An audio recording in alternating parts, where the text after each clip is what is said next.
Certaines personnes qui admettent avoir des pensées homosexuelles ne sont pas attirées par des personnes du sexe opposé pour diverses raisons. Au contraire, elles aspirent à une intimité avec une personne de leur propre sexe. Les causes de cette attirance pour les personnes du même sexe sont diverses et font l'objet de discussions.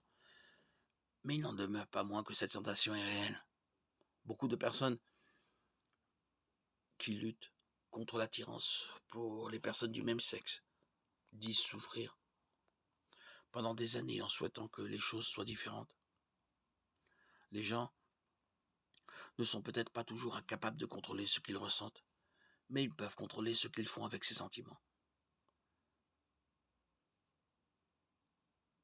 Être attiré par une relation moralement interdite n'est pas un péché actif, c'est une tentation. Le péché survient lorsque nous nous attardons sur de mauvaises pensées que la tentation engendre ou que nous cédons à la tentation. Ressentir une attirance pour le même sexe n'est pas un péché actif et volontaire, mais céder à cette propension et s'engager dans des relations homosexuelles l'est. Notre culture assure aux homosexuels qu'ils sont négués et que la sexualité confuse doit être célébrée et non surmontée.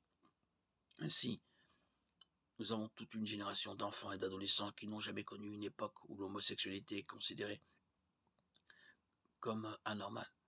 Dans les écoles primaires et secondaires, il est désormais à la mode de se qualifier de gay ou de bi ou d'utiliser un certain nombre d'autres étiquettes sexuelles. À la mode, sans vraiment comprendre leur signification ou leur implication morale et éternelle.